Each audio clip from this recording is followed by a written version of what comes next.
Very good morning to one and all. I am Sri K. Upendra, Assistant Professor of the MBA Department, Machilipatnam, Hindu College. I'm welcoming you all for the master classes of Consumer Behavior course. This course meant for first years, but we are also invited second years to attend this course because as you know, understanding the consumer was the primary task of any manager, especially the marketing manager. So we thought if we have deeper understanding of this course to the students, they can formulate good strategies.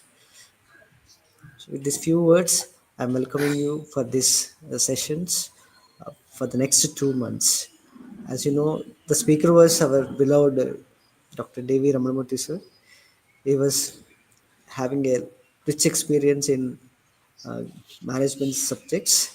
Sir was taught here nearly 30 plus years, and later he took several positions in several colleges, and he was a guest faculty for several institutions, renowned institutions. So, Sir was established attitude positive organization, and he was freely offering his knowledge to the needed ones just like us.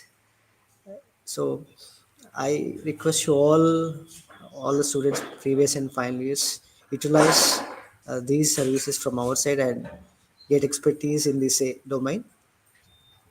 And as you know the protocols, so you should attend the class by you should join class by 10:10, and sir will start the session after go through the live. If you have any queries, you can ask at the end of the session, or you can post your queries in the chat box. Sir will take the questions at the end of the session. So with these few words, I am welcoming you all once again. Over to you, sir. Ramanamuthi, sir. Oh, thank you. Thank you, Upendra. Thank you very, very much for your very kind words. So, at the outset, I welcome you all, friends, to this session on consumer behavior. This session is, of course, it's titled as a master class. It's an overview.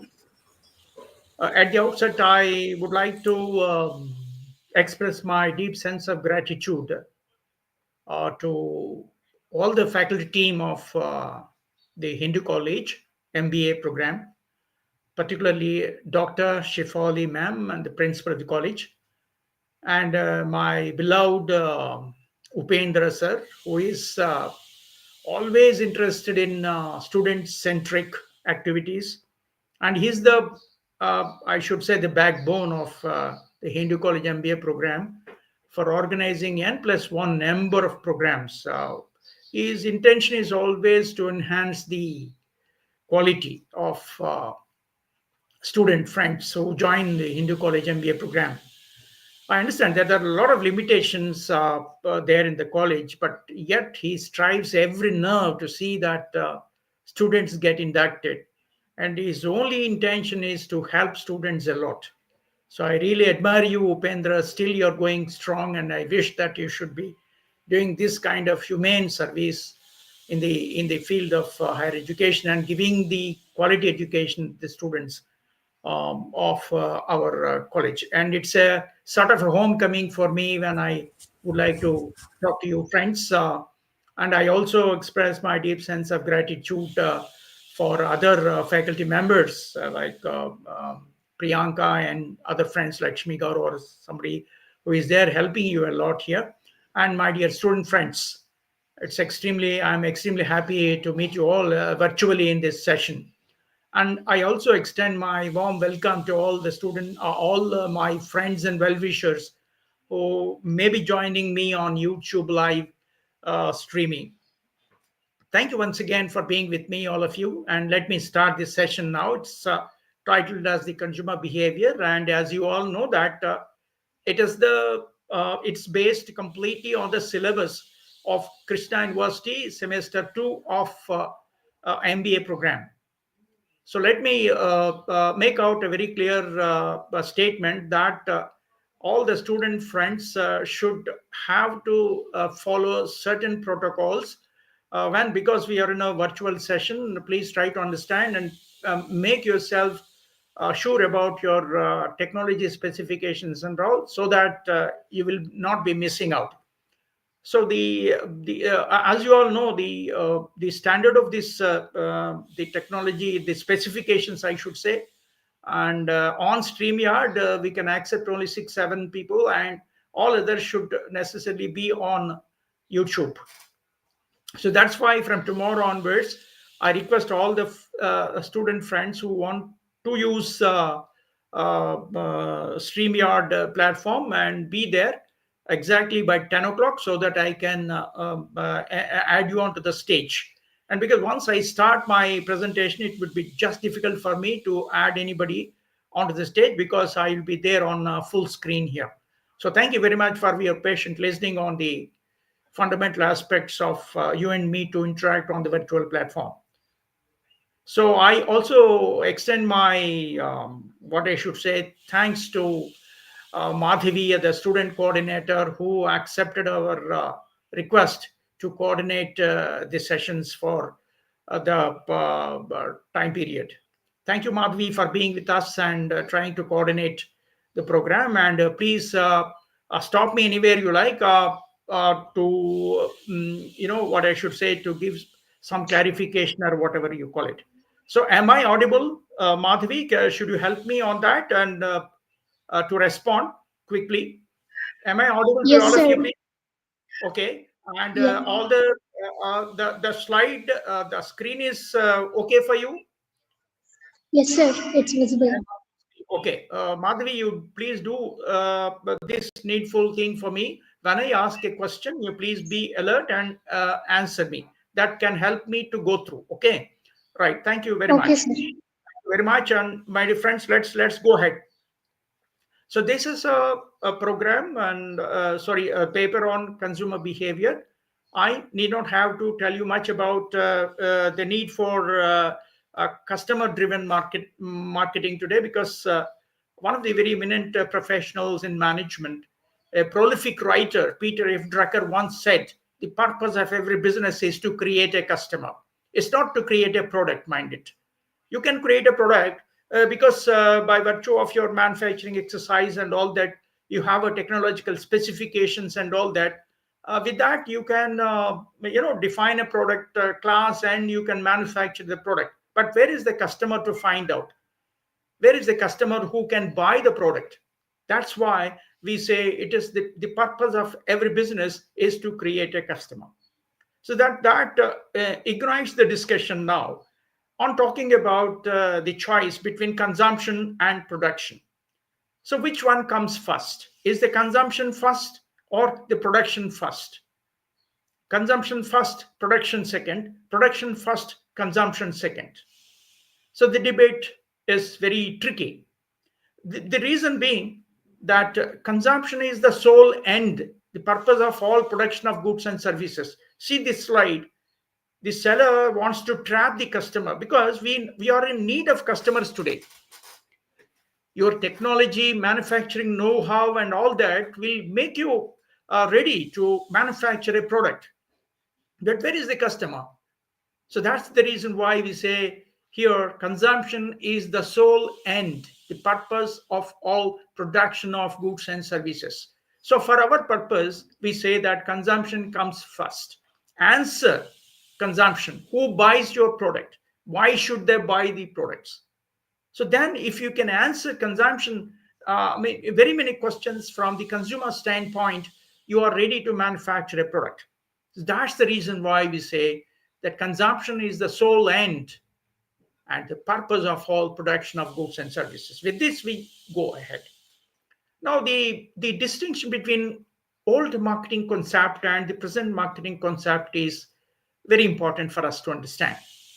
Earlier, in a very scarce economy, the rule is caveat emptor. It's a Latin word, caveat emptor. That means let the buyer beware. Because it's nearly a monopoly situation, there are no product choices and alternatives for the customer, and as such, the buyers are being threatened by the sellers. See the situation. If you want to buy from me, buy or get out. That's it. No product alternatives, no product choices then. So the rules have changed today. My dear friends, please try to understand here. Now the markets have completely undergone a complete reformation as such, complete departure from seller orientation to buyer orientation. There are large scale markets, large scale products and services for large scale customer class as such. Now here, when the choices are there for the customers, now customers are now threatening the sellers. Buyers are threatening the sellers minded. Earlier, buyers were threatening, sorry, sellers were threatening buyers. If you'd like to buy, buy, otherwise leave. At this price, at this quality, at this specification, you buy it, otherwise go without a choice. You don't have any choice. Today we have choice. So please note that's the reason why we say that we need to understand customer first here.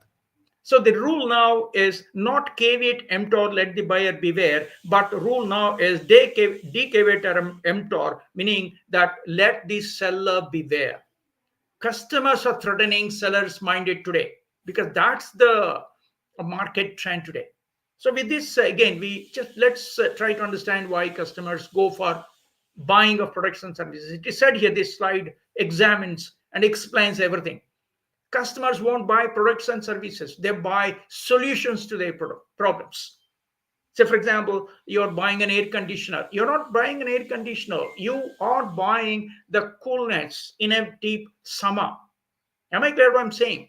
So, this is why we look at the conceptual clarity on products and services as such. Customers won't buy products and services, they buy solutions to their problems. So, the purpose of the business today is to understand customers' problems and suggest certain solutions to their problems.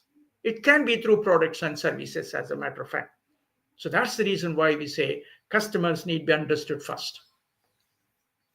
So now, what is the salesmanship and marketing excellence? What we say here, your ability to convert human needs into wants is the essence of salesmanship and marketing. So try to understand customer first. What are their needs? And it's your ability to convert needs into wants. Let's see. See, this slide explains clearly that. See, the customer stands in a hot sun, and the salesperson is running with an umbrella. There's every chance that the umbrella is get bought, or there is every chance for the seller to sell the umbrella to the customer standing in the hot sun. This is what we call ability to convert human needs into wants is the essence of marketing today. Now, with this prelude, opening what do you call opening the context for understanding consumers, we are entering into the conceptual understanding of consumer behavior and why we need to understand and all that. The concept of consumer behavior here is that the consumer behavior is what the name that there are two words here: consumer one and behavior. So, the consumer is the buyer who comes to the market and buys it, or it can be an online buyer as such. So, whatever it is. Now, how do consumers take decisions on buying? So, that's where we need to understand their behavior, buying behavior minded. We're not interested in other dimensions of their behavior. We are interested in buying behavior. How do they? So, consumer behavior refers to the study of how individuals or groups of people or organizations, it can be individual buyer, it can be groups of buyers, or it can be organizational buyers, meaning industrial buyers, whatever it called. How do they make decisions? What are the decisions? One, how do they select the products? Because there are a lot of choices, right? There are a lot of choices. If you would like to buy a pen, for example, there are say dozens of pens available. If you would like to buy a laptop, and again, if you would like to buy a smartphone, for example, how do you select it? Then you have a lot of alternatives there. So first one is selection. Second one is having selected, how do you go to the market and purchase it? This is a critical decision, right? Purchasing by that's called buying. So at a price. So purchase, how do they select, how do they purchase, how do they use the product. You should also understand the use of the particular product, because customers have multiple uses, needs, when they want to buy a product. For example, I buy a smartphone for a variety of reasons. Should I buy an iPhone or an Android? So that's what we mean when coming to customer standpoint as such. So how do they use, what are the requirements, and then how do they dispose goods, services, ideas, and all other experience. How do they after that, for example, I buy a water bottle and then I use it for planting something, in a small plant there, and put it in my balcony or whatever. So like that, if you buy a product, and how you are going to dispose it off also, or it can be recycled also. Today we have environment friendly products today. How do the consumers dispose the products? That's also very important. Are you interested to make a recycled product environment friendly, sustainable? Environment sustainability is the order of the day today. So a lot of things here. So consumer behavior is that. So it focuses on the understanding and the motivations, influences of the decision making patterns of the consumers. What motivates them, what influences them, and how do they make a decision. So marketers have to analyze completely consumer behavior to develop better products. Because if you understand how do they buy and all that, analyze their consumer behavior, how do they come to the market, how do they learn to about different types of products, how do they buy, how do they come to the market, how do they bargain, what is that they see in the product while bargaining or whatever. Or, of course, bargaining does not mean hard bargaining. Of course the price will be there, but then they ask you for about to show the different choices they want to have, a product they want to have, and all that. So how do you develop better products, improve customer experiences, and increase sales? So once you try to understand consumer behavior, the patterns of behavior, what are the motivations, what are the influences which make them to buy X product, Y product, Z product, it's very easy for you to develop the better products, and then improve customer experiences while buying and post use also. And that's how you can increase the sales. So then key aspects of consumer behavior here. Consumer behavior is influenced by number of factors, mind it. Let us identify key aspects here. Number one is what consumers buy. Consumers choose different types of products and services based on their needs and their preferences and their financial status. That's why we can have deluxe models, normal models, deluxe models, etc., etc. You have Android phones and iPhones of different price structures based on your use. I'm just giving you some examples. So the consumers choose different types of products based on, one is need, number two their preferences, and uh, and the financial status, because every product is priced. So products can be classified as one, necessities. See, essential items such as food, clothing, medicines, these are all necessities. Number two is luxury items like high-end goods, like say, for example, designer clothing, fashion wear, jewelry, premium cars, and all that. Then about convenience products. Convenience products are items frequently bought, items frequently bought very frequently with minimal effort, like your toothpaste, soaps, and other snacks, etc. These are all convenience products as such. So next comes the shopping products, products that require more thought and comparison. So they come to the market, look at the products, compare, and then buy. So this is called a shopping product. Can be only placed in a shop, like a furniture, laptop, or mobile phones, or whatever you call it, mostly. And then specialty products. These are, of course, luxury items, unique items with very strong brand loyalty, Brand, what is meant by brand. I think the next coming classes will be in a position to understand how to create a brand personality of a particular product. So unique items with strong brand loyalty, like say for example luxurious watches like Rolex wristwatches, Tesla cars, for example, premium cars as such, these are called specialty products.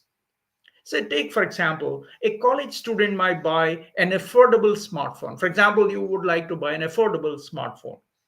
Note now the smartphones of different categories, different technological specifications, and all that, and it must be affordable also, right? You can take an affordable smartphone, while a working professional may prefer high-end iPhone.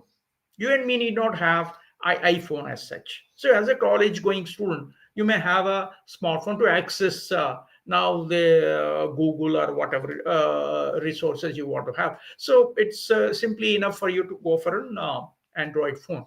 So, while working professionals may require high end phones like iPhones for better features and the brand values. So, the first question is clear, right? Why they buy it? The first question, what is the first question, please? What consumers buy? What do they buy? Second is why they buy it. This is interesting. Consumers make purchases based on various psychological, emotional, social, and cultural factors. So, this is the crux of the problem. Now, to understand clearly the consumer behavior. So, let's examine all these factors. First one is psychological factor. That's perception, motivation, beliefs, and attitudes influence buying decisions minded. Of course, in due course of time, we'll be discussing in detail all these. Consumers perceive products. This is a perception. How do they collect information, understand, and take a decision? They're motivated, they're influenced by certain belief systems, and their attitudes also influence buying decisions. For example, your attitude is to wear a traditional dress, and somebody else's attitude is to wear a fashion clothing. Depends. So your perception, motivations, beliefs, and attitudes influence buying decisions. Number two, emotional factors. See, human beings are partly rational and partly emotional. Emotions means excited states. Excited states. So, for example, happiness, fear, nostalgia, or excitement affect impulse buying. This is called impulse buying. For example, if you would like to buy a dress for you, or if you would like to buy a pen for you, or a smartphone for you, different people react differently because their emotions are different. So you feel excited once you look at your smartphone. Somebody else will be reacting differently. So that's emotional factors. So happiness, fear, nostalgia, and excitement affect impulse buying. So that's very important for the marketer to understand. And then social factors, because we are all social beings as such, right? So the influences would be from your family, from your friends, from your peer pressure, and other societal norms that impact your choices. For example, if you'd like to buy a smartphone for you, for example, who will be taking a decision? You or your parents or your friends, or how do you go to take a decision on buying a smartphone for you? For example, a car or a refrigerator. Sometimes, refrigerator is a family buying decision. Car is a family buying decision. So, like that. So, there are certain social factors where some people related to you will be influencing your choices. It can be family, it can be friends, it can be peers like your classmates or whatever it is, and the certain societal norms as such. Then, cultural factors, because we are subjected to a particular cultural backdrop. So, for example, you have regional preferences, you have some traditions and customs, and your religious beliefs guide consumer preferences. For example, when you're looking at certain fashion products, religions may also influence you to take. Because religion, maybe different religions may have different specifications in the process. And that's the reason why, again, these regional preferences, religious preferences, your traditions, customs also will be influencing factors of consumer preferences in buying. All these things must be understood by the marketers. So, psychological factors, emotional factors, social factors, and cultural factors. For example, a person might buy a Nike shoe not only for their quality but also because of the brand image and peer influence. For example, a person is buying a shoe. Nike is a very big brand, and youth like you can buy a brand like this, Nike. So there will be peer pressure here, there'll be a brand image. All these will be influencing factors apart from your price or whatever it is. Am I clear? So that's what. So there are a lot of factors like psychological factors, emotional factors, social factors, cultural factors are very important to understand the simple question why the customers buy it. The third question is how often they buy. Of course, depends upon the different types of products. Like some products are durable products, some products are non-durable products as such. So, depending upon the durability part of the products, and customers will be buying differently at different frequency, depending upon their use as such, right? Nature of the use. The frequency of the purchases depends upon the nature of the product. For example, essential items brought very frequently. Yes, of course, your milk is, for example, your toothpaste, for example.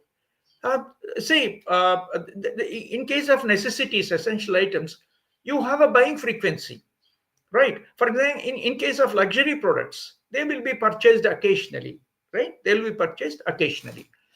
And second one would be consumer loyalty. Some customers repeatedly buy from the same brand. For example, I ask you which toothpaste you buy. Of course, there may be number of choices for you, but for example, most of the time, you'll be buying Colgate, you'll be buying Pepsodent, for example. Depends upon your preferences. I'm not selling anything here. I'm not propagating any brand. But my point here is to understand clearly. Consumers will be loyal to particular type of products. That's the reason why some customers repeatedly buy from the same, from same brand to trust that particular brand due to the trust and satisfaction they derive. That's the reason why marketers also have to win the consumer loyalty. The next one would be seasonal trends. How often they buy means season. For example, air conditioners are bought only in the summer. That's why in the winter season there will be a lot of discounts that is announced because the air conditioners cannot be sold out in deep winters as such. So seasonal trends like certain products are brought most frequently in certain specific seasons. Take, for example, a customer may buy coffee powder, instant coffee, for example, daily, but purchase a laptop every few years. For example, it get upgraded. Laptop don't you don't buy every month, every year for that matter. You may use it for 5 6 years. When there's an upgradation in the technology, you need to buy a laptop after 6 years, 7 years, depending upon your use. Am I clear what I'm saying? That's what it means when we talk about the third question, how often they buy. Periodicity is said to be very important. Then, of course, where do they buy? That's interesting question again because earlier in our olden days, there'll be markets, physical market. You go to the market, buy it. Today, you have electronic commerce ruling the markets today. Am I clear? So you need not have to go to the physical store now. Just browse your smartphone and get Amazon site or Flipkart, for example, and this something, or even Mintra, for example. A number of products are on sale today. You just click it and buy it on a UPI system, whatever it is, and then you're going to get the product at home. So that's the reason why we ask this question. Why, I mean, where the customers buy the product. Consumers choose between different buying platforms minded today based on convenience, based on pricing, based on experience. Online shopping, for example, websites like Amazon, Flipkart, and Myntra offer easy access and competitive at very very competitive prices, discount sales, Black Monday, whatever called Friday offers, Monday offers, whatever you call it. So online shopping is becoming an increasing trend in case of most of the metropolitan cities. For example, if you go to the market, of course you can go to the malls and buy, but again what happens is you have to travel a lot, and there may not be parking spaces for you if you would like to go to the market through by car and park at some place or whatever. Or even in the public mode of transport, you travel a lot of distance and a lot of traffic jams today and whatever. So that made possible for the entry of online shopping experiences today. Thanks to information technology, and we have a lot of companies having their e-commerce platforms, websites, and all that. Then, of course, the second one is the physical stores. Of course, it is absolutely important. You have to create a retail outlet for your product, provide hands-on shopping experience and personal customer service as such, because there will be touch feel factor there. Then you can go and touch the product, feel the product, because you in the with the naked eye of the particular product, and then you take it. This is called retail outlet. But care must be taken here is to give a rich experience, shopping experience for the customers today. For example, including the professional expertise of the salespeople inside the store is also very very very important. The courtesy or the welcome gesture that you are supposed to give or show to the customer when they go in for physical stores, all these things mean a lot. So that's just physical stores. Third one is subscription models. For example, consumers subscribe to streaming services like Netflix, Amazon Prime instead of buying DVDs. So you see what happens here. Thanks to information technology oriented things coming in. Say, for example, there are different options. Once we would like to see a movie, enjoy a movie, go to the theater, fine, okay, and see a movie there. You can have different sets of experiences, right? Or else today you have your what you call video recorders or whatever. Of course, these gone out those days. Today we don't have, but you can buy a DVD and play it at home. But today we don't have recorders as such. Or else today you can subscribe to the telecom services who will be giving you the streaming services like Netflix, Amazon Prime. Clear to you? So this is how we view picture. This is called OTT platforms. OTT platforms are now available. Nobody goes to the theater. Of course, there's a different experience. It depends upon. See, is this the model or that the model? I'm not saying anything. The emergence of the consumer buying experiences, I'm just explaining. That's all. So this is called going to a movie, buying a ticket, and see a movie. That's gone are those days. Today we can go for subscription models, or not even your DVDs also need not be bought from outside. Okay, next is direct selling. Sometimes what happens is there are online services straight away they'll be selling, like Amway, for example, or Tupperware, for example. They use direct selling through agents. This is called direct selling. You can the customer will come and sorry, the salesperson will come and deliver the product straight away.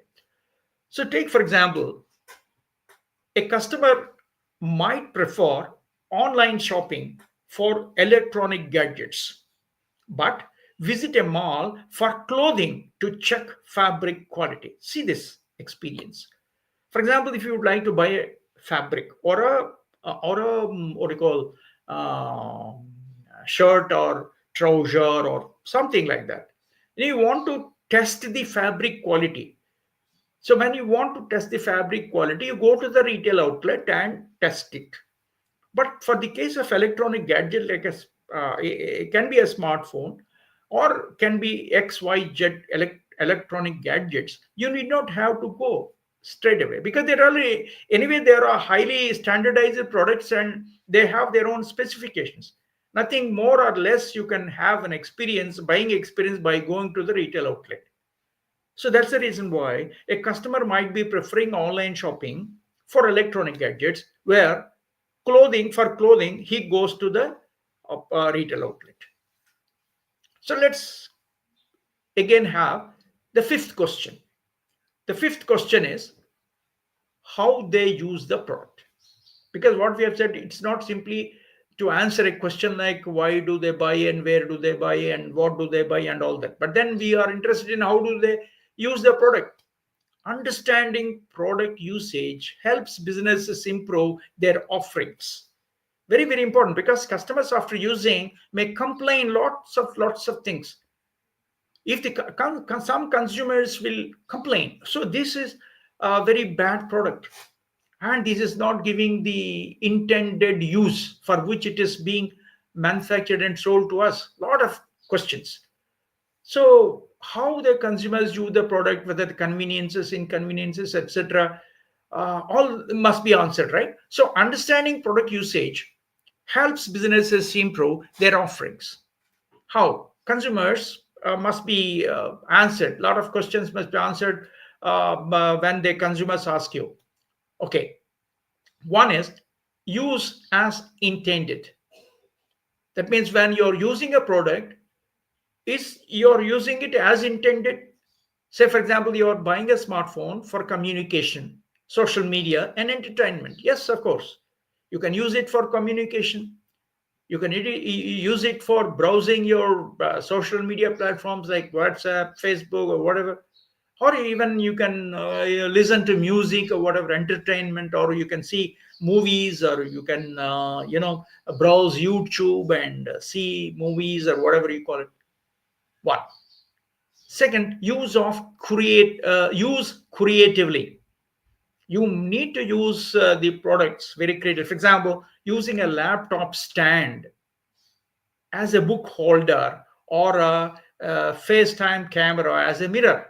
So look at what it means. See, for example, laptops are now supplied with some stands. I'm just referring to one or two. There are n number of product innovations, as a matter of fact. Because how do they use creatively, etc. Then, of course, is modify the usage.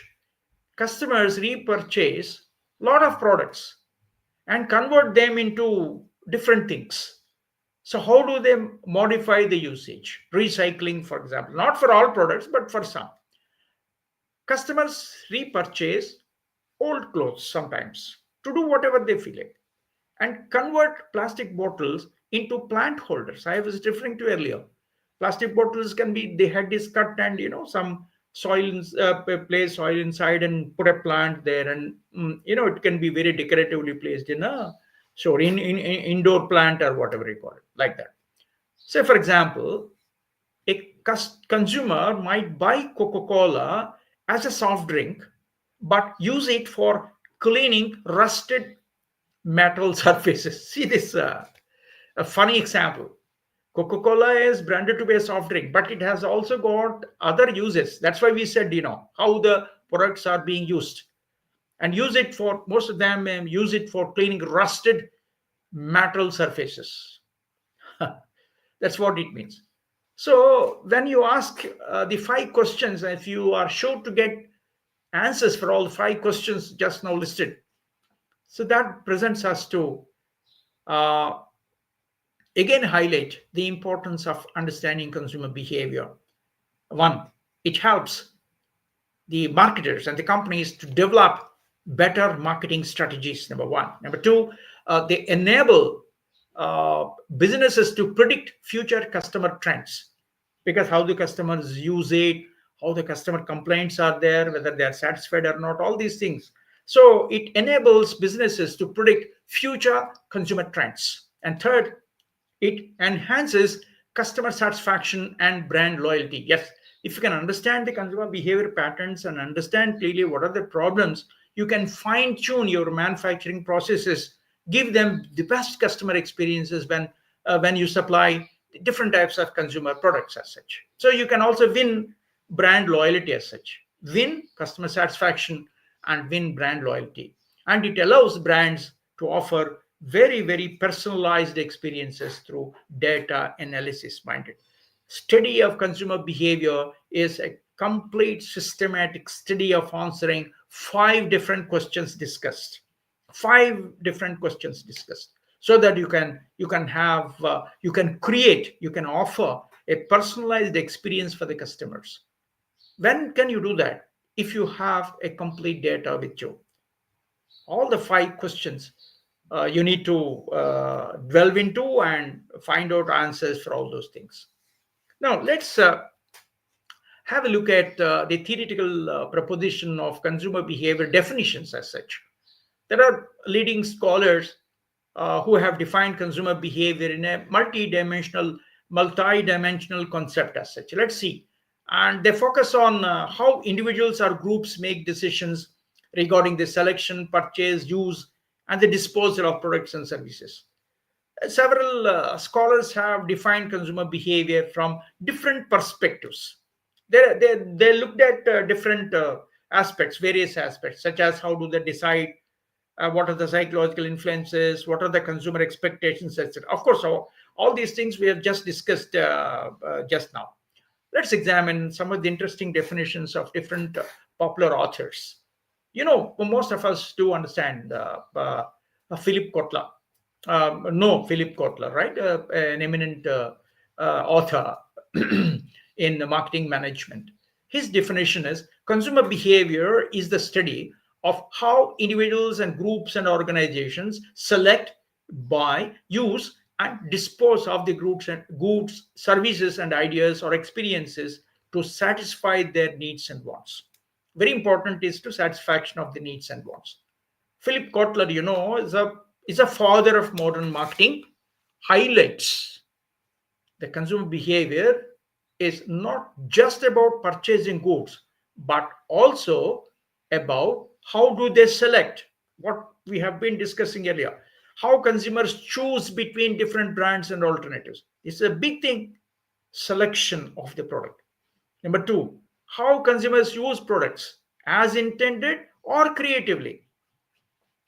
See, you can use product as intended by the manufacturer, or you can use it as creatively. As we have said, Coca-Cola is need not be necessarily be used as a soft drink. It can be used to clean the rusted material, iron rust or whatever. And three, disposal. How consumers discard products, leading to concepts like sustainable consumption and recycling. This is a very big question today.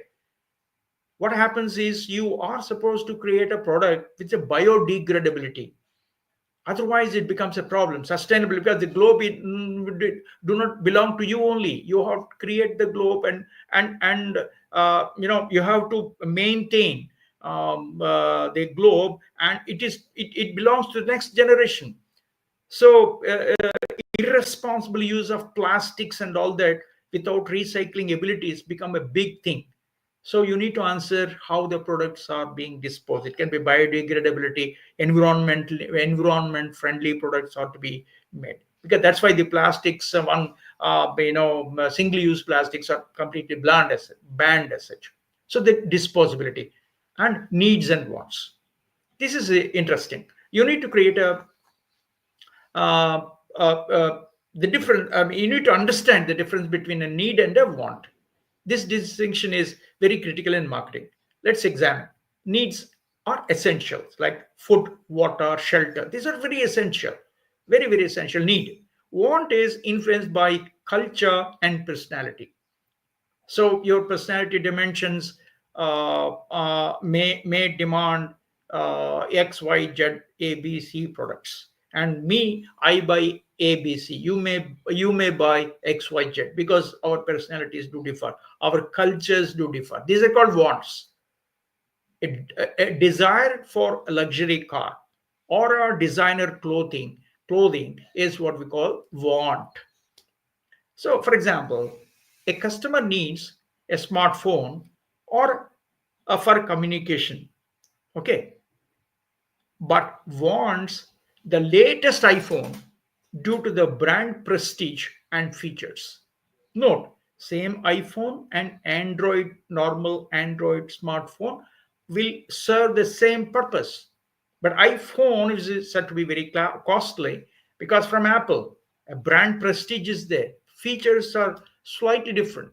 So to look at what it means. So Philip Kotler's definition answers these dimensions. One is selection process, two is usage, three is disposal, and the distinction between needs and wants. And another interesting definition is Skiffman and Connick's definition: the behavior that consumers display in searching for, purchasing, using, evaluating, and disposing the products and services that they expect will satisfy their needs. More or less, all the definitions may mean the same thing, but slight explanations, on explanation, they slightly differ. Schiffman and Connick emphasize the process of consumer decision making. One is searching for information, as you know, that's it. Consumers compare options, read reviews today, and watch advertisements before making a decision. Mind it, very, very interesting, right? Today you can compare, you can look at the advertisement. This is called a pre-sale effort. It's a pre-sale effort. Most of the manufacturers present their product through advertisements. And there are a lot of reviews available, Google reviews you call it. You go to the product and then go to the review, and whether the customer is satisfied or not with regard to this product or that product or this service, that service, as a matter of fact. So they search for information. Consumers compare opinions, options. Then purchasing behavior: some consumers buy impulsively without any logical reason, while others take time to evaluate before making a purchase. Impulse buying is something like emotive decision, no rational purchase decision as such. So that's what purchasing behavior is. Then usage and experience: consumers assess a product, if a product meets their expectations or not. So that's what we call usage and experience dimension. Then evaluation and feedback, meaning that after use, whether the consumers ask questions now, uh, whether the product that is intended for use has given me the satisfaction or not. This is a very fundamental question. So positive experiences lead to brand loyalty, while negative experiences, no, need not have to spell out. Negative experiences result in complaints and returns of the product and non buying frequency. Then disposal and sustainability. As I've already told you, today it's a very, very, very important here is how consumers discard, recycle, and resell the products once they no longer need them. So these are the interesting observations when we talk about Schiffman and Connick's definition. Say, for example, a person looking for a new laptop may reach various brands, compare various specifications, and also check online reviews of different brands, and finally purchase, whether it can be a Dell laptop or MacBook or Apple or whatever it is. So that's what it means, because there is a review, there is a chance for you to get market information about the product. You can go in for it, check. Consumer reviews can be taken in, and you can also review advertisements and lots of things. So that's what, again, is a very interesting aspect when we try to define on consumer behavior. So now, see why there's so much of fuss on this consumer behavior understanding as such. It's interesting. Evolution of consumer behavior as a field. Today, it is very, very important for most of the companies to understand how consumers, buy the products, use the product, dispose the products. What are the product alternatives they look at? All these things. So, consumer behavior has evolved alongside economic, technological, and societal changes. Economical means maybe like a production economy where you need to produce something, and needs are going up and wants are going up, and different types of products and services are being offered in the market. Economic reason. Number two is technological work, because thanks to technology, and technological revolutions, we can make, I mean, we made a significant progress in the manufacturing technology of different types of products and all. And societal changes. See, that's again interesting aspect, because cultural changes, societal changes are very rampant and all that. Generational dynamics have gone in, and younger generations preference patterns are something else. That's how it goes. Societal changes. So, from local trade in the pre industrial era to AI driven personalized marketing today. That's interesting. Earlier, there were no that kind of a dynamic market scenarios. Local trade is available, and you sit there and in your own market and you buy it. Today, no. That's a pre industrial era. Today, we have post industrial era, and again, we have AI driven personalized marketing today. So what happens here is, if you say, for example, you go to the social media and browse Facebook, for example, immediately in the next day you find an advertisement comes to your Facebook page. How do they do it? This is what is meant by social engineering, meaning that they look at what are what are your interests, how do you are involved in social media, and that data is picked up, and then you will be informed about the product. So that's how it goes. Of course, when coming to the next coming sessions, we'll be understanding this AI driven personalized marketing also is something very interesting. And the businesses have continuously adopted to meet changing consumer preferences. Mind it, a lot of changes that have taken place. So here we stop. This is the session for maybe 2 3 sessions. I need to go in for it. So we stop here because as it is almost 11 o'clock as the committed time here. So any questions, you please try to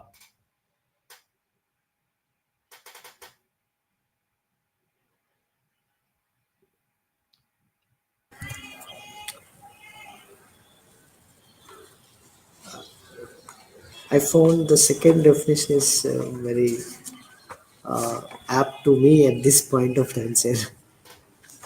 Yes, yeah, please. the I'm second I'm definition. dropping Okay, YouTube. okay.